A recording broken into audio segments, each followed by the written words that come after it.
अस्सलामुअलैकुम and a very good evening. आज दो बड़ी अहम खबरें थी जो कि सारा दिन जेर गर्दिश रहीं। एक तो पाकिस्तान तहरीक इंसाफ के बानी चेयरमैन की तरफ से एक मरतबा फिर ये कहा गया है कि फ़ौज के साथ मुज़ाकरात करने को तैयार हैं, लेकिन ये भी अपनी जगह अहम है कि इससे पहले भी कई मरतबा इस किस्म के बयान दिए जाते रहे हैं, लेकिन पिछले कुछ दिनों से लगता यह है कि पाकिस्तान तहरीक इंसाफ ने अपनी पॉलिसी में यू टर्न लिया है। कुछ नरमी का रास्ता भी इख्तियार करने की कोशिश की जा रही है हुकूमत के साथ, और दूसरी तरफ दोस्ती का हाथ बढ़ाने की कोशिश भी इदारों के साथ की जा रही है। अब देखना ये होगा कि आया क्या इसकी बड़ी वजह यह है कि पार्टी पर लगने वाले मुमकिन बैन जिसकी बाज़गश्त की जा रही है और आर्टिकल 6 लगाने की जो बुनियादी लीडरशिप है उसके बारे में जो रूमर्स हैं, क्या उसको मद्देनजर रखते हुए बिला आखिर बानी चेयरमैन की तरफ से ऐसा बयान आया है या फिर इसकी वजूहत कुछ और हो सकती हैं। इसके अलावा आज कौमी असम्बली में बड़ा अहम तरीन सेशन रहा, जहाँ पर इलेक्शन एक्ट में तरमीम के हवाले से एक बिल पेश किया गया। अपोजिशन की तरफ से भरपूर रेजिस्टेंस तो रहा, लेकिन ये भी बड़ा इंपॉर्टेंट है कि मखसूस नशिस्तों को अगर मद्देनजर रखा जाए तो ये बड़ा इंपॉर्टेंट बिल है। और अब देखना ये होगा कि आया वाकई इन मखसूस नशिस्तों को अगर पाकिस्तान तहरीक इंसाफ से ले लिया जाता है तो क्या वाकई इसका जो प्रैक्टिकल जो इसकी तस्वीर है वो इस सूरत में नज़र आ सकेगी कि ये सीटें मुस्लिम लीग नून और पीपल्स पार्टी का ही हिस्सा बने, क्योंकि सुप्रीम कोर्ट का फैसला भी अपनी जगह बदस्तूर मौजूद है। इसी पूरी सिचुएशन के ऊपर बात करने के लिए मेरे साथ बैरिस्टर अकील मलिक साहब मुस्लिम लीग नून के रहनुमा भी हैं और तर्जुमान बराए कानूनी उमूर भी हैं। बहुत शुक्रिया अकील साहब सर आपका वक्त देने के लिए। सर पहले तो ये फरमाइएगा कि कौमी असम्बली में ये जो इलेक्शन एक्ट तरमीमी बिल पेश किया गया है, इसकी ज़रूरत आखिर क्यों पेश आई और इसके पीछे क्या बैकग्राउंड था, वजह क्या थी कि हुकूमत को ऐसा बिल लाना पड़ा? देखिए सना बहुत बहुत शुक्रिया। सबसे पहली बात तो ये है कि ऑब्वियसली ये पार्लियामान का हक है कि किसी भी कानून में या कोई भी आईनी तरमीम है उसको ऑब्वियसली पेश कर सकता है, उसमें कोई ऐसी दो राय नहीं है। हुकूमत वक्त समझती है कि आपके सामने जो डिसीजन हुआ ऑब्वियसली वो कैसा डिसीजन था। एक ऐसी पार्टी जो कि सुप्रीम कोर्ट के सामने थी ही नहीं और उसने ना ये सदा की, किसी दूसरी पार्टी ने की, किसी दूसरे फरीक ने की, और सीटें किसको उठा के कहाँ पे दे दी गई। तो ऑब्वियसली ये तमाम तर चीजें हैं कि ये ना तो किसी रूल ऑफ लॉ को इंश्योर करते हैं, ना ही किसी कानून या आइन के तकाजे पूरे किए जाते हैं। ऑब्वियसली रिव्यू पिटिशन फाइल हो चुकी है, लेकिन इश्यू ये है कि उसमें एक टाइम बार्ड सिचुएशन है। 15 दिन का टाइम दिया गया, वो भी एक मैं समझता हूँ कि आइन से हट के दिया गया, क्योंकि आइन में सिर्फ 3 दिन का लिखा है और 3 दिन के जो सिचुएशन है उस पर 15 दिन कैसे दिए जा सकते हैं। तो काफी अभाम था इन चीजों पे, जो कि अभी ऑब्वियसली देखा जाएगा इस तमाम तर चीज पे। लेकिन ये ऑब्वियसली अभी पेश तो हो चुका है, ये कमेटी के पास जाएगा, डेफिनेटली सेनेट के पास भी जाएगा और सेनेट से होके जो है ये सारा मामला आएगा। ठीक। ऑब्वियसली ऑपोजिशन की एक ऐसी शोर शराबा या उनकी जो एक कह लें जाज है, वो तो नहीं, लेकिन बज़ाहिर नजर अकील आता साहब है। सर मुझे एक सवाल की इजाज़त है, लेकिन सर सुप्रीम कोर्ट का फैसला भी मौजूद है तो ये बिल उसको सुपरसीड कैसे करेगा? और दूसरा एक ज़िमनी सवाल इसमें कि इसमें आपकी इत्तेहादी जमातें भी आपको भरपूर सपोर्ट करेंगी इसको अप्लाई करवाने में? जी बिल्कुल, क्यों नहीं। देखें, पार्लियामेंट इज सुप्रीम। ये तो आपके ट्राइकोटमी ऑफ पावर्स में लिखा हुआ है, और कॉमन लॉ के जो हम सारे प्रिंसिपल्स लेते हैं और जो हमारा एक पॉलिटिकल सिस्टम है, जिस सिस्टम पे, जिस डेमोक्रेटिक सिस्टम पे हमारा इन्हिसार है, उसमें वाज़ेह तौर पे ये चीज़ मौजूद है कि पार्लियामेंट की सुप्रीमेसी जो है वो अबव ऑल है। और पार्लियामेंट सुप्रीम होने के नाते मैंने जिस तरह से किया, पार्लियामेंट किसी किस्म की लेजिस्लेशन जो है, किसी किस्म का बिल जो है वो इंट्रोड्यूस करा सकता है। हाँ, उसको अगर किसी शख्स ने चैलेंज करना है, किसी आईनी शिक को या किसी कानून की किसी शिक को अल्ट्रा वायरस करार देने के लिए किसी अदालत में चैलेंज करना है, वो उनका हक है, वो कर सकते हैं और अदालत उस पर अपनी राय और फैसला दे सकती है। लेकिन ये इससे तो हमें नहीं रोका जा सकता कि हम इस तरह की आईनी या इस तरह की जो कानून में तरमीम है वो हम इंट्रोड्यूस नहीं करा सकते। पार्लियामान का हक है, parliament is free to do so and is well within its right कि कर भी सकते हैं और भी रहे। तो हमारे नज़र से और जो हम समझते हैं कि एक इंसाफ के तकाजे जो पूरे नहीं किए गए, उन तकाज़ों को देखते हुए पार्लियामेंट ने ये समझा कि ये अभी नीड ऑफ द आवर और ये होना चाहिए। अच्छा, मुझे अकील साहब ये बताएगा कि बाज़ माहिरीन की ये भी राय है कि अगर ये नशिस्तें पाकिस्तान तहरीक इंसाफ को मिल भी जाएं तो वो एक मजबूत अपोजिशन तो बन सकती हैं, लेकिन वो हुकूमत बनाने की पोजीशन में शायद फिर भी ना हो। तो बुनियादी तौर पर आपके ख्याल में हुकूमत को थ्रेट क्या है? क्योंकि पीपल्स पार्टी और कुछ और जमातें जो मौजूद हैं आपके साथ इत्तेहादी के तौर पर, तो ये हुकूमत तो अपनी जगह बदस्तूर कायम रहेगी। क्या ऐसी सिचुएशन आपको बनती हुई नजर आ रही है कि पीटीआई हुकूमत की जगह ले सकती हो, इसलिए ये रिजर्व सीट्स ली जाने चाहती हैं हुकूमत की तरफ से? नहीं, मैं नहीं समझता। देखें कि पीटीआई अगर बिल फर्ज मफरूज़े पे ही बात अगर जी करें जी तो अगर ये पीटीआई को सीटें मिल भी जाती हैं तो फिर भी उनकी सिंपल मेजॉरिटी नहीं बिल्कुल। बनती, फिर हम्म भी इत्तेहाद करना पड़ेगा किसी न हम्म किसी जमात, और वो ऑपोजिशन एज़ अ होल और तमाम तर ऑपोजिशन जमातों को मिला के भी हम्म उनकी वो मैं हुकूमत मैं यही बनाने की जानना चाह रही नहीं हूँ कि मिलेगी। फिर आखिर तो असल वजह क्या है, अगर वो लेते भी हैं तो मतलब असल बुनियादी कॉज क्या है हुकूमत का? जी। बुनियादी कॉज़ ये है कि आइन और कानून के तकाज़ों को पूरा करना बुनियादी कॉज़ है। ठीक। आर्टिकल 51, 106, फिर इलेक्शन एक्ट का हम्म 104 और में आज हमने अमेंडमेंट भी मूव की, उसकी उसका बिल मूव किया। तो ये तमाम तर चीज़ें हैं। देखें, एक जमात जिसने कोई रिज़र्व सीट्स की लिस्ट ही जमा नहीं कराई, हम्म। वो फ्री वो गई, उसने कहा कि आइन और कानून से बालातर होके ये सीटें हमें दे दी जाएँ। उसके बाद ऑब्वियसली दूसरी जमात को कहा जाता है आप पार्टी बने, और वो पार्टी बहुत too late in the day party जाके बनती है, और फिर उनकी तरफ से जो है वो कोई कैंडिडेट ही नहीं है। ये तमाम तर लोग उसी जमात के जो क्लेम करते हैं। और हम्म। एक बड़ी खेज बात हुई कि जब ये केस डिस्कस हो रहा था, अभी तो मैं थोड़ा सा ओपनली इसको डिस्कस भी कर दूं आपके सामने, जी तो जी। उन्होंने कहा कि ये जो पिटिशनर है पीटीआई की तरफ से, अगर ये सीटें सुन्नी इत्तेहाद को दे दी जाए, ये कब क्या होगा, ये आपके पिटिशनर के स्टैंड करेंगी? तो उन्होंने कहा जी ये पीटीआई के पिटिशनर फिर एसआईसी में चली जाएंगी। तो यहाँ पे तो इस तरह देखें ना, आइन और कानून तो जो है उससे बालातर होके जिस तरह का एक फैसला आया, मैं उस पर तो ऑब्वियसली एक बड़ा क्वेश्चन मार्क है, एक बड़ा एक स्टिग्मा है कि कोई भी कानूनी जो उसका तालिब इल्म हो कानून का, वो कभी भी इस फैसले की उसकी समझ बूझ से ये बाहर है कि हाउ इज इट पॉसिबल कि आइन और कानून को एक बिल्कुल साइड लाइन करके जो है एक नजरिया जरूरत के तहत शायद गालबन इस फैसले को किया गया। लेकिन ऑब्वियसली हुकूमत ने अब रिव्यू उस पर फाइल किया हुआ है, और जो पिटिशनर्स थे, नॉट हुकूमत, लेट मी जस्ट क्लैरिफाई, जो ये पिटिशनर्स थे जो कि ऑब्वियसली हुकूमती जमातों से ताल्लुक जरूर रखते हैं, तो उन्होंने अपना रिव्यू फाइल किया हुआ है कि ये सीटें एक जिस फरीक ने मांगी हैं हम्म उसको नहीं मिली और किसी तीसरे फरीक को दे दी गई। तो हम्म ये कोई सीन है, जब रिव्यू वो लगेगा वो देखा जाएगा। लेकिन ये पार्लियामान का हक है कि किसी भी कानून में या आइन में जो तरमीम है वो मूव कर सकते हैं। ये फरमाइएगा सर कि अभी अगर हम मईशत की सूरत हाल देखें तो पाकिस्तान की क्रेडिट रेटिंग्स भी बेहतर हो रही हैं, आईएमएफ से लोन की तरफ भी हम जा रहे हैं, यानी बेहतरी के आसार आ रहे हैं। महंगाई में भी कमी तो आई है, पर कम से कम अगर दादोशुमार पे देखें तो नंबर गेम में तो हुकूमत ने बेहतर परफॉर्म किया है। सर फिर उसके बावजूद वजह क्या है कि हर कुछ दिनों के बाद ये रूमर्स फ्लोट करते हैं कि ये हुकूमत चंद माह की मेहमान है, और कभी कोई एक रहनुमा ये कह रहा है, कभी अपोजिशन से कोई ये कह रहा है। फिर वजह क्या है? क्या हुकूमत को डीमोरलाइज करना चाहते हैं, या अंदर कुछ ऐसा है जो अभी तक सामने नहीं आ सका है इख्तलाफात की सूरत में? नहीं, इख्तलाफात ना हमारे इत्तेहादियों के साथ हम्म हुई हैं, और बड़े कंफर्टेबली जो है वो चल रही है। तभी ये तमाम तर अच्छे जो गुड इंडिकेटर्स हैं, पॉजिटिव इंडिकेटर्स, ये आपको नजर आ रहे हैं। अब हम्म मैं मिसाल पे एक्सपोर्ट की बात करूं तो 28 बिलियन से लेके 25 बिलियन पे आपकी फॉरेन रेमिटेंसेस जो है वो 3 बिलियन हम्म डॉलर्स पे आ गए। इसी तरह आपकी शरह सूद में 1% कमी आई कि वो 20.5 से लेके 19.5 पे आ गई। ये तमाम तर वो इंडिकेटर्स हैं, और उसके साथ साथ आईएमएफ के साथ जो हमारा एक एग्रीमेंट है, वो प्रिंसिपल वो नेक्स्ट मंथ जो है वो उसके आखिर तक जो है वो कंप्लीट हो जाएगा। उनसे जो हम्म ट्रांच आनी है वो हमें आ जाएगी।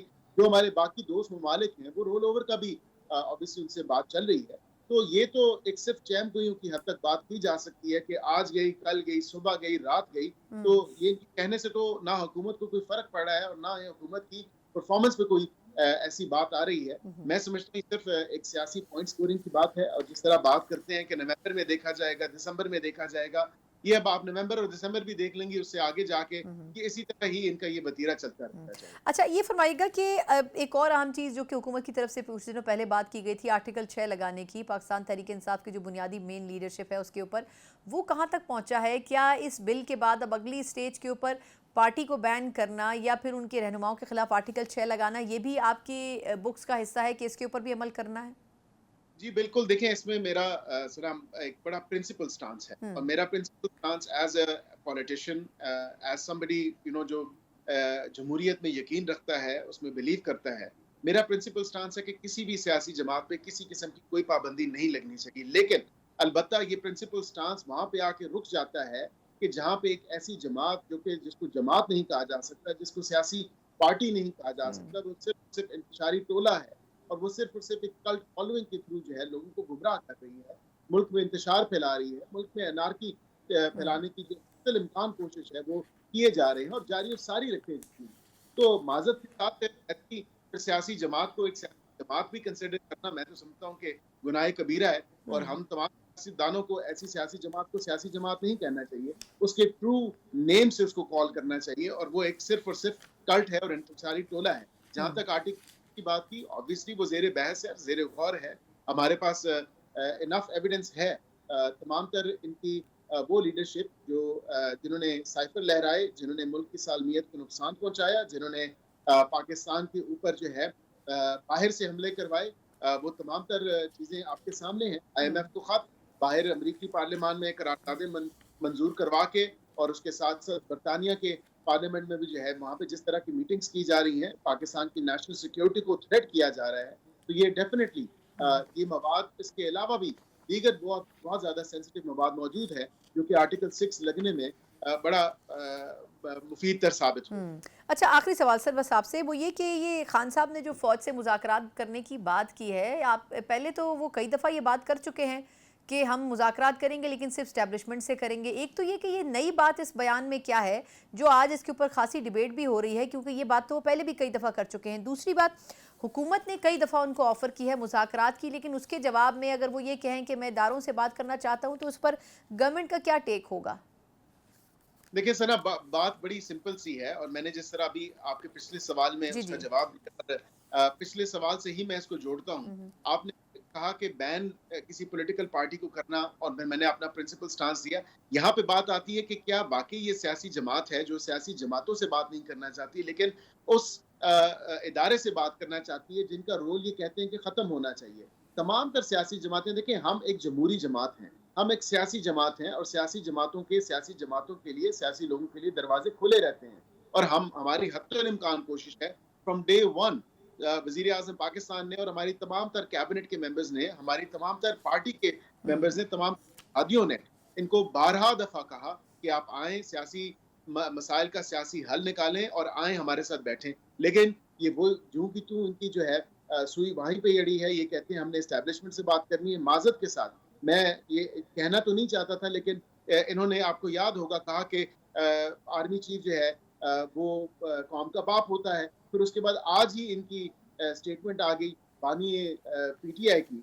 वो कहते हैं कि आर्मी चीफ जो है या आर्मी का इदारा जो है, माज़रत के साथ, घर में अगर कोई बिगड़ा हुआ बच्चा हो तो उसकी बिल्कुल। तनकीद होती है और उसके साथ साथ कभी कहते हैं कि न्यूट्रल हो जाए, कभी कहते हैं कि न्यूट्रल मत हो, न्यूट्रल न्यूट्रल जानवर होता है। जानवर होता है। तो इनकी बिल्कुल। अपनी सिमत जो है, वही समझ नहीं आ रही कि किस डगर ये जाने पे है और कि कहाँ ये जाना कहाँ जाते हैं। बात करते हैं रूल ऑफ लॉ की, बात करते हैं आईने पाकिस्तान की, बात करते हैं कि इदारों का रोल खत्म होना चाहिए, इन तमाम तर चीज़ों पे जमहूरियत की बात करते हैं, लेकिन जब जमहूरी ताकतों से और जमहूरी पार्टियों से बात करने की बात आए तो उनसे मुंह मोड़ के सिर्फ और सिर्फ उस जगह देखा जाता है जहां शायद ये पहले भी फैज़याब हो। बिल्कुल ठीक। बहुत बहुत शुक्रिया बैरिस्टर अकील मलिक साहब, बड़े प्रिसाइज में तर्जुमान बराए कानूनी उमूर हमारे साथ मौजूद थे। आज कौमी असम्बली में पेश किया जाने वाला बिल, इसके पीछे असरात और समरात क्या थे, किस सोच के साथ हुकूमत ने इसको आज प्रेजेंट किया, और जाहिर सी बात है मखसूस नशिस्तें उनका बुनियादी टारगेट हैं और असूली एक मौक़िफ़ है हुकूमत का। आप देख रहा ही होगा कि अपोजिशन की तरफ से क्या हिकमत अमली मुरतब की जाती है। एक मुख्तसर वक्फा और उसके बाद एक और अहम सर्वे जो कि आज पेश किया गया पतन डेवलपमेंट ऑर्गेनाइजेशन की तरफ से, जिसमें NA 130 के हवाले से, जो कि मियाँ नवाज शरीफ साहब साबका 3 मरतबा के वज़ीर आज़म हैं, बड़े संगीन इंकिशाफात और इल्ज़ामात आयद किए गए हैं धांधली के हवाले से। इसके ऊपर बात करेंगे एक ब्रेक के बाद। ब्रेक के बाद एक बार फिर आपको खुशामदीद कहते हैं। 8 फरवरी के इंतखाबात ने बहुत सी सियासी जमातों को सबक दिए, लेकिन कुछ ऐसी सियासी जमातें भी हैं जो कि अभी तक इस इंतखाबात के ज़ख्म नहीं बुला सकी। एक तरफ अपोजिशन है जो कि ये कहती है कि उनको जीतने के बावजूद हराया गया, और दूसरी तरफ हुकूमत है जो जीतने के बाद भी हैरान है कि आया वाकई वो जीत सके थे या फिर नहीं जीत सके थे। इसी हवाले से एक बड़ी डेवलपमेंट ये भी रही है कि जो इंतखाबात हुए उसमें रिगिंग के भरपूर इल्ज़ामात अपोजिशन फॉर्म 45 की मुनासबत से आयद करती रही है इस हुकूमत के ऊपर और कई इंपॉर्टेंट हलकों के ऊपर, ख़ास तौर पर साबिक वज़ीर आज़म बल्कि 3 मरतबा के वज़ीर आज़म नवाज शरीफ साहब का जो हलका था NA 130, उसके बारे में ये कहा जाता रहा कि मियाँ साहब शायद उस हल्के से जीते ही नहीं थे, लेकिन ये तमाम बातें लफ्जी गोलाबारी के ऊपर मबनी थी। लेकिन अब इसके हवाले से एक बड़ी अच्छी और बड़ी इंटरेस्टिंग रिपोर्ट, बल्कि बड़ी इंपॉर्टेंट रिपोर्ट पतन डेवलपमेंट ऑर्गेनाइजेशन की तरफ से आज जारी की गई है, जिसमें NA 130 के बारे में बड़े इंकशाफात किए गए हैं और ये बताया गया है कि वहाँ पर धांधली ने अपनी मिसाल नए मायनों में क्रिएट भी की है और साथ साथ ये भी साबित करने की कोशिश की है कि 3 मरतबा के वज़ीर आज़म साहब को यास्मीन राशिद साहिबा ने बहुत पहले ही हरा दिया था, लेकिन नंबर गेम और फॉर्म 45 को मैनिपुलेट करने की बुनियाद के ऊपर मियाँ साहब वहाँ से जीते हैं। लेकिन आया किस अंदाज में और क्या कुछ इस रिपोर्ट के अंदर मौजूद है, इसी के ऊपर बात करेंगे। इस पर बात करने के लिए पतन डेवलपमेंट के सरबराह सर बारी साहब मेरे साथ मौजूद है। बारी साहब, बहुत शुक्रिया सर आपके वक्त के लिए। सर ये फरमाइएगा कि एक तो बुनियादी तौर पर इस रिपोर्ट का असल जो मतन है वो क्या इंकशाफ करता है? ये तो समझ आ रहा है कि मियाँ साहब हार चुके थे और यास्मीन राशिद साहिबा जीती थी, लेकिन अगर आप आम लोगों को थोड़ा सा समझा सकें कि ये डेटा आपने कैसे कैलकुलेट किया, क्योंकि इल्ज़ाम फौरी लग जाता है कि अगर कोई बात की जाती है तो ये कहा जाता है कि ये हुकूमती कैंप का हिस्सा है, ये अपोजिशन के कैंप का हिस्सा है। तो अगर आप थोड़ा सा ये बता सकें कि ये डेटा आप लोगों ने कंपाइल कैसे किया और इस रिपोर्ट का असल मकसद क्या था? देखिए, हमारा मकसद बुनियादी तो यही है कि जब तक हम पाकिस्तान के इंतखाबी जो धांधली के तरीक़ाकार हैं और उनके जो लोग उसमें मुलव्वस होते हैं और जो तरीका वो अख्तियार करते हैं, जब तक हम वो ढूंढ नहीं सकते, उस वक्त तक हम इलेक्शन साफ और शफाफ करवा नहीं सकते। तो इसलिए एक तो हमारा बुनियादी मकसद यही रहा है, अब क्योंकि हम 2001 से इलेक्शन ऑब्जर्व कर रहे हैं और ये जो NA 130 है और इसके नीचे जो है वो दो कंप्लीट जो है प्रोविंशियल कॉन्स्टिट्यूएंसीज है, PP 173 और PP 174 और 15 पोलिंग स्टेशन हैं जो PP 170 के। तो इसमें जो डेटा हमने जो ऑडिट किया है वो हमने इलेक्शन कमीशन का जो डेटा पढ़ा है उनकी वेबसाइट के ऊपर। आपको मालूम है जब हमने 3 जुलाई को ये रिपोर्ट निकाली थी कि फॉर्म 45 के टाइटल के नीचे फॉर्म 45 थे नहीं और फॉर्म 46 डाल दिए गए थे, तो इलेक्शन कमीशन ने नेक्स्ट डे जो है वो फॉर्म 45 पता नहीं कहाँ से लाकर डाल दिए अपलोड किए थे। बिल्कुल तो सर। अब जो है ये जो रिपोर्ट हमने निकाली है ये कंप्लीटली हमारी रिपोर्ट नहीं है, ये एनालिसिस है, ऑडिट है जो इलेक्शन कमीशन की वेबसाइट पर कल शाम तक मौजूद था। अच्छा। आज वो उसको हटा दें तो हम कोई गारंटी नहीं करते, लेकिन हमारे पास जो डाउनलोड की हुई है पूरी फाइलें और फोल्डर्स वो मौजूद हैं। बुनियादी एक तो हमारा मकसद ये था। दूसरा ये कि इसमें 3 किस्म की चीज़ें सामने आ रही हैं। एक तो अगर आप देखें कि टोटल जो पोलिंग स्टेशन थे 376 थे, इसमें 208 में डॉक्टर यास्मीन साहिबा लीड कर रही थी और 166 में मियाँ नवाज शरीफ साहब कर रहे थे और इसके अलावा 2 पोलिंग स्टेशन ऐसे हैं जहाँ उन दोनों के वोट बराबर थे। तो अब ये जो है मामला कि जिन पोलिंग स्टेशंस पर मियाँ नवाज शरीफ साहब लीड कर रहे हैं वहाँ अगर आप देखें तो जो लीड का गैप है वो बहुत ज़्यादा है। तो इसके अलावा जो अगर आप देखें कि जो प्रोविंशियल असम्बली का टर्न आउट है उन्हीं पोलिंग स्टेशन में और जो कौमी असम्बली का टर्न आउट है उसमें ज़मीन आसमान का फ़र्क है, तकरीबन 45% का फ़र्क। जिन पोलिंग स्टेशन पर मियाँ नवाज शरीफ साहब जीत रहे थे वहाँ जो गैप है कौमी और सूबाई असम्बली के वोट का वो 45% है, जो कि मुमकिन नहीं है। और बहुत सारी जगहों पर जो है तकरीबन 69 ऐसे पोलिंग स्टेशन हैं जहाँ पर टर्न आउट 70% से लेकर 102% है। 3 पोलिंग स्टेशन ऐसे हैं जहाँ पर 100 और 102 तक का टर्न आउट है और इसी तरह कोई 60 पोलिंग स्टेशन ऐसे हैं जहाँ पर 80 और 99% के दरमियान टर्न आउट मौजूद है। तो ये जो टर्न आउट है एक कौमी असम्बली में इस कदर ज्यादा हो और सूबाई असम्बली में इस कदर कम हो, ये पाकिस्तान में कहीं और हमें नजर नहीं आता। हमने कुछ जो हल्के हैं आइडेंटिफाई किए हुए हैं, लेकिन वहाँ फिलहाल हमें इतना बड़ा जो गैप है या इतना हाई टर्न आउट जो है कि 80 और 99% और फिर 100 से ऊपर, ये अनप्रेसिडेंटेड है। वो जो फार्म है उनके ऊपर टेम्परिंग भी है, लेकिन हमने अभी जो टेम्परिंग की गई है उसको नहीं देखा। हमने जो उन्होंने रिजल्ट दिए हैं उनका एनालिसिस किया। तो एक तो ये बुनियादी बात है। दूसरी बात ये है कि जो जो इनवर्स रिलेशनशिप है, इनवर्स रिलेशनशिप है टर्नआउट में, यानी कि जहाँ पर जो है वो डॉक्टर यास्मीन राशिद साहबा जीत रही हैं, वो ज़्यादा हलकों में है, लेकिन वहाँ पर जो जो वोट हैं डॉक्टर यास्मीन राशिद के बहुत लो हैं, और जो इनके हैं मियाँ साहब के वोट हैं वो बहुत ही ज़्यादा हैं। यानी अगर 219 वोट हैं तो हमें साफ नज़र आता है कि 2 से पहले 1 ऐड कर दिया गया है, और वो साफ नज़र आ रहा है कि वो ऐड किया गया है, क्योंकि जब जमा करने के लिए वो आए हैं, जब उसका टोटल निकालना होता है कि टोटल वोट कितने पड़े हैं, तो वहाँ पर फिर ओवर टेम्परिंग करनी पड़ती है। तो जो इन्होंने फॉर्म 45 के ऊपर टेम्परिंग की, उसकी वजह से उसका एक कास्केडिंग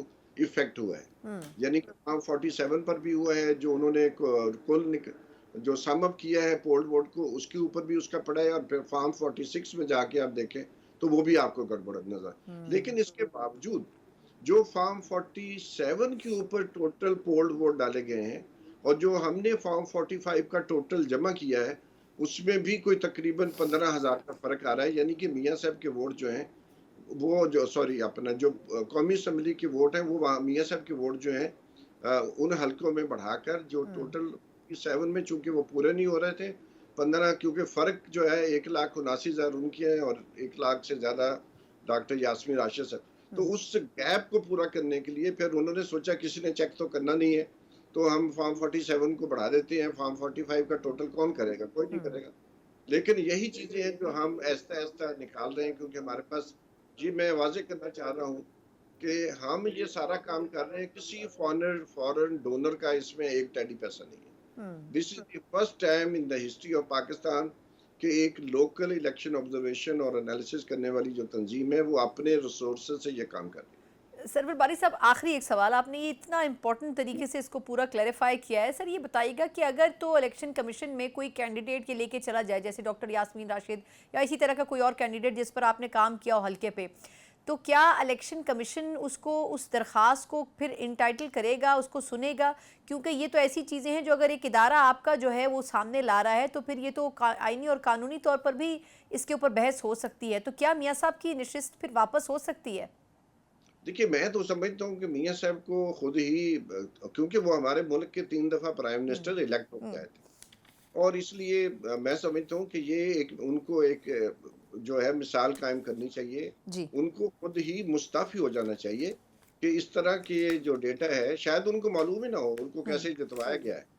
तो मैं समझता हूँ पहली बात तो ये मियाँ साहब को मुस्ताफी होना चाहिए, ताकि एक अच्छी मिसाल कायम हो सके, पाकिस्तान की आवाम का एतमाद बढ़ सके। और दूसरी बात ये है कि जाहिर है इलेक्शन कमीशन ने ये खुद करवाया है, तो जो हम कर, उनका तो ख्याल था कि इसको कोई नहीं पकड़ेगा। अब हमने पकड़ लिया है, तो मेरा ख्याल है हम तो काफी अरसे से मुतालबा कर रहे हैं, जब से ये हमें हमारे सामने ऑर्डर में ऐसी चीजें आ रही हैं कि इलेक्शन कमीशन को और चीफ इलेक्शन कमिश्नर को मुस्ताफी होना चाहिए, बिल्कुल ठीक, और उनके खिलाफ कार्रवाई होनी चाहिए, क्योंकि ये मसला पीटीआई का वोट नहीं है, ये पाकिस्तान की अवाम के वोट के ऊपर डाका है। ये किसी पार्टी के वोट के ऊपर डाका नहीं है। ये अवाम के पास अगर कुछ पैसे 10 रुपए मेरी जेब में है, वो निकाल के कोई ले जाए, तो ऐसी है कि बैंक वाले कहें कि जी आपके अकाउंट में तो पैसे कोई नहीं है। तो अगर पैसे चोरी हो जाए या वोट चोरी हो जाए, हमारे नजदीक वोट की चोरी पैसे की चोरी से बड़ी चोरी है, क्योंकि जो पैसे की जो वोट की चोरी करते हैं वो पैसे की चोरी भी कर सकता है। ठीक, बिल्कुल ठीक। बहुत बहुत शुक्रिया सरवर बारी साहब, पतन डेवलपमेंट ऑर्गेनाइजेशन, और बड़ा अहम तरीन एनालिसिस है जो कि डेटा पर मबनी है, जो कि इलेक्शन कमीशन की वेबसाइट से इन्होंने हासिल किया है, और उसके मुताबिक NA 130 में भरपूर रिगिंग के इंकशाफात इनकी तरफ से किए जा रहे हैं, और इनके मुताबिक तमाम डेटा अभी भी इलेक्शन कमीशन की वेबसाइट पर मौजूद है। एक मुख्तसर वक्फा और उसके बाद सियासी तौर पर पार्लियामेंट में आज जो कुछ हुआ उसके असरात क्या हो सकते हैं, इसके ऊपर भी बात करेंगे। हमारे साथ रहिएगा। ब्रेक के बाद एक बार फिर आपको खुशामदीद कहते हैं, जहां आज कौमी असम्बली का अहम तरीन इजलास हमने देखा, और उसमें जिस तरह इलेक्शन एक्ट के हवाले से डेवलपमेंट्स हो रही हैं, उससे भी लगता यह है कि बहुत सी तब्दीलियां पाकिस्तान तहरीक इंसाफ के हवाले से आने वाले दिनों में सामने ज़रूर आएंगी, लेकिन ये भी अपने तौर पर वाज़ेह है कि पाकिस्तान तहरीक इंसाफ अपने तौर पर भी अपने कार्ड्स भरपूर तरीके से खेल रही है और इसमें एक अहम तरीन फैसला इस्टेब्लिशमेंट से मुज़ाकरात का भी है। लेकिन ये भी बड़ी अहम बात है कि इससे पहले भी कई मरतबा इमरान खान साहब ये बात कर चुके हैं कि हम मुज़ाकरात के लिए तैयार हैं, लेकिन सिर्फ इदारों से मुज़ाकरात करना चाहते हैं। तो फिर आज इस बयान में इतनी नई और अहम बात क्या है? क्योंकि फाइनली उन्होंने कह तो दिया है, लेकिन इससे पहले भी उनकी बात को उस तरह इंटरटेन नहीं किया जा सका, बल्कि इसके जवाब में हमेशा से इदारोों की तरफ से यही जवाब आया कि अगर बातचीत करनी है तो वो हुकूमतों या सियासी जमातों के माबैन होनी चाहिए। आखिर वजह क्या है कि फाइनली ये ग्रीन सिग्नल देने की पीटीआई की तरफ से ऐसे लम्हे पे कोशिश की जा रही है जब उनके उन तमाम मेंबरान असम्बली को जिनको मखसूस नशिस्तों के हवाले से फैसला मिलने के बाद अब कौमी असम्बली में जगह मिलनी थी, अब एक मरतबा फिर उनके हवाले से सवालिया निशान बन चुका है। इसी पूरी सूरत हाल के ऊपर बात करेंगे। इस पर बात करने के लिए सीनियर सलाहकार मज़हर अब्बास साहब मेरे साथ मौजूद है। मज़हर साहब, बहुत शुक्रिया सर आपके कीमती वक्त के लिए। सर पहले तो ये बताइएगा कि खान साहब ने इससे पहले भी कई मरतबा कहा है कि हम मुज़ाकरात करना चाहते हैं, करने के लिए तैयार हैं, लेकिन सिर्फ इदारों से होंगे। आज जो उनका बयान है उसमें आपको नई बात क्या लगती है? आज भी तो उन्होंने यही बात दोहराई है। जी, बस मेरा ख्याल है कि थोड़ा सा वो ये चाह रहे हैं कि चीज़ें, क्योंकि मेरा ख्याल है जिस तरह उन्होंने सोची थी उस तरह नहीं हुई और उनकी पार्टी भी बज़ाहिर लग रहा है कि कोई मरबूत तहरीक चलाने में अब तक जो है कामयाब नहीं हो पाई है। वो ज़ाहिर है अदालतों में ज़रूर केसेस लड़ रहे हैं, अदालतों से उन्हें रिलीफ भी मिला है। उनको बहुत सी चीज़ों में उस कानूनी तौर पे उनको यकीनी तौर पे कामयाबियाँ भी मिली हैं, लेकिन लग ऐसा रहा है जैसे खान साहब की अपनी रिहाई के हवाले से मुश्किलात जो है वो बढ़ती हुई नज़र आ रही हैं और कहीं उनको ब्रेक थ्रू उस तरीके से नहीं मिल रहा। तो यकीनी तौर पे उन्होंने वो मुख्तलिफ चीज़ें अपना रहे हैं, लेकिन जाहिर है वो ये बात तय है कि वो कोई डील नहीं करना चाहते और अगर आगे चल के कोई डील करेंगे भी तो वो बहरहाल वो इस्टेब्लिशमेंट के साथ होगी उसमें। अब उसका क्या वो होता है, लेकिन वो बेसिकली चाह रहे हैं कि एक ब्रेक थ्रू ज़रूर हो, एक बातचीत का अमल ज़रूर हो और वो इसलिए शायद इस्टेब्लिशमेंट पे ज़्यादा जोर दे रहे हैं कि उनको इस चीज़ का अंदाज़ा है कि ताकत का जो महवर है हमारे यहाँ वो इस्टेब्लिशमेंट ही रही है। तो वो उन्हें भी अंदाज़ा है कि ये रिलीफ जो है वो गवर्नमेंट के बस की बात नहीं है। रिलीफ अगर उन्हें मिलेगा तो इस्टेब्लिशमेंट के साथ मिलेगा। तो अब वो एक तरफ वो हार्ड लाइन लेते हैं एस्टैब्लिशमेंट के खिलाफ, दूसरी तरफ ये बातें करते हैं। तो मुझे लग रहा है थोड़ी सी डेस्परेशन भी नजर आती है इसके अंदर और वो चाह रहे हैं कि किसी तरह एक बातचीत का आगाज हो, लेकिन दूसरी तरफ से अब तक उन्हें इस तरह का कोई सिग्नल नहीं मिला जो कि उनके लिए भी और पीटीआई के लिए भी परेशानी का बायस है। अच्छा मज़े साहब, सर आप ही जो आपने भी गुफ्तगू की है, सर ये बताएं कि इदारों की तो हम पिछली चंद अगर प्रेस कॉन्फ्रेंसेस का हवाला दें जो DGISPR की रहीं, बार बार उनकी तरफ से यही कहा गया कि डिजिटल टेररिज्म करने वाली जमात, मुल्क के मफाद के ख़िलाफ़ चलने वाली जमातें, उन्होंने टिपिकली कोट किया और उनकी जो लैंग्वेज रही या बॉडी लैंग्वेज भी जो नज़र आई उससे लगता ये था कि वो तो PTI के साथ मुज़ाकरात नहीं चाहते। आपकी अपनी राय क्या है इस वक्त जो सियासी तौर पर महाज़ाराई अपोजिशन और हुकूमत के दरमियान है, क्या उसमें एक कदम पीछे इदारे जा सकते हैं 9 मई के हवाले से? 9 मई के हवाले से तो शायद नहीं जाएंगे। हुकूमत बज़ाहिर अब तक कोई रिलीफ लोगों को नहीं दे पाई है, हर तरफ से उन्हें प्रेशर आ रहा है, जमात इस्लामी का भी धरना चल रहा है, उधर से भी प्रेशर है और भी बहुत से इश्यूज आ गए हैं। ओवरऑल वो ये तो चाहते हैं और फिर सबसे बड़ी बात ये कि इन सारे जो इश्यूज हैं उससे आपकी इकोनॉमी को वो सहारा नहीं मिल रहा। तो वो चाहते तो हैं कि कोई ब्रेक थ्रू हो, लेकिन साथ में वो ये यकीनन चाहते हैं कि 9 मई उनके नज़दीक बहुत बड़ा वाक़या था और उस पर जब तक खान साहब की तरफ से कोई एक वाज़े जो है वो बयान नहीं आता, ये जो बयान अब वो दे रहे हैं, इस बयान पर भी बात हो सकती है, बहस हो सकती है कि वो ये कह रहे हैं कि जी मैंने तो सिर्फ पुरअमन एहतजाज का कहा था। अब ये बात समझ से बालातर है कि पुरअमन एहतजाज GHQ और कैंटोनमेंट के सामने अगर आप कहेंगे तो फिर उसके नताइज कुछ भी हो सकते हैं। मॉब मेंटालिटी तो हर तरह की होती है। तो कहीं ना कहीं वो ये चाह रहे हैं कि चीज़ें कहीं आगे बढ़ें, इसलिए वो इन बयानात को बार बार रिपीट कर रहे हैं। लेकिन वो वाज़े तौर पे ये कहने को अब तक तैयार नहीं है कि 9 मई उनकी गलती थी। वो कमीशन की बात करते हैं, जुडिशल कमीशन की बात करते हैं वो कहते हैं कि मुकदमा चले, वो बहुत साबित करेंगे। तो ये मेरा ख्याल है, और जो इस्टेब्लिशमेंट है वो बिल्कुल चाहती है कि उनकी तरफ से कोई कैटेगोरिकल चीज़ आए। तो अब ये बात कहाँ जाके रुकेगी, इसका थोड़ा इंतज़ार करना पड़ेगा। लेकिन एक डेस्परेशन ज़रूर नज़र आ रही है खान साहब के, और खान साहब के भी यहाँ पे जो बार बार वो बयान इस तरह के दे रहे हैं, उसमें ये चीज़ ज़रूर कहीं ना कहीं झलक रही है कि थोड़ी सी डेस्परेशन जो है खान साहब की बढ़ती जा रही है। बिल्कुल सही, बिल्कुल सही। अच्छा सर, ये फरमाएगा कि कौमी असम्बली में भी जो कुछ आज हमने होते हुए देखा, ख़ास तौर पर मखसूस नशिस्तों पे बज़ाहिर कुछ लोग पहले ही राय दे चुके थे कि ये शायद पाकिस्तान तहरीक इंसाफ के पास फिर भी जा नहीं सकेंगी। अभी जो इलेक्शन एक्ट में कुछ मज़ीद तरमीम की बात की गई है, और अब बज़ाहिर ये लग रहा है कि पीटीआई की मखसूस नशिस्तों का रास्ता रोकने की बड़ी वाज़ेह कोशिश है ये। आपके ख्याल में इससे फ़र्क क्या पड़ेगा? क्या वाकई अगर वो मखसूस नशिस्तें पीटीआई के पास चली जाती तो क्या वो हुकूमत बनाने की पोजीशन में होते? और आपके ख्याल में वो बना लेते इस वक्त की जो सिचुएशन है, तो अपोजिशन में रहना उनके लिए बेहतर ऑप्शन नहीं होता? नहीं, मेरे लिए खैर हुकूमत बनाने की पोजीशन में आएंगे तो हुकूमत ज़रूर बनाएंगे, लेकिन ये मिल भी जाए उन्हें नशिस्तें, तो जब तक वो ख़ासतौर पे पीपल्स पार्टी या MQM या इनसे बात नहीं करेंगे, उस वक्त तक तो हुकूमत नहीं बनती उनकी। तो अब वहाँ या तो वहाँ उन्हें लचक दिखानी पड़ेगी मुस्लिम लीग नून को कॉरिडोर, ये जो कि वो पहले दिखा चुके थे, पहले दिन दिखा सकते थे, इवन 8 फरवरी के फौरन बाद भी एक बड़ी जमात को वो टारगेट कर सकते थे जो उनका मेन राइवल है मुस्लिम लीग और पीपल्स पार्टी या MQM के साथ वो अपने रवाबित बढ़ा सकते थे, चीजें कर सकते थे। लेकिन जब ये नशिस्तें मिल भी जाएं तो उनकी अपोजिशन तो तगड़ी होगी, हुकूमत के बाद 2/3 नहीं होगी, लेकिन हुकूमत जो है वो ख़त्म नहीं होने जा रही, ख़त्म नहीं होगी उसके बावजूद भी। लेकिन जाहिर है हुकूमत नहीं चाहती कि उनकी मेजॉरिटी कम हो, और इसी वजह से वो अब इस तरह की चीज़ें आ रही हैं सामने, जिससे आगे चल के हुकूमत और शायद सुप्रीम कोर्ट का कहीं ना कहीं कॉन्फ्लिक्ट भी खड़ा हो सकता है इस हवाले से। तो जब अगर वो इनको नशिस्तें नहीं मिली तो जाहिर है मेरे ख्याल है PTI सुप्रीम कोर्ट जाएगी दोबारा कंटेम्प्ट के हवाले से।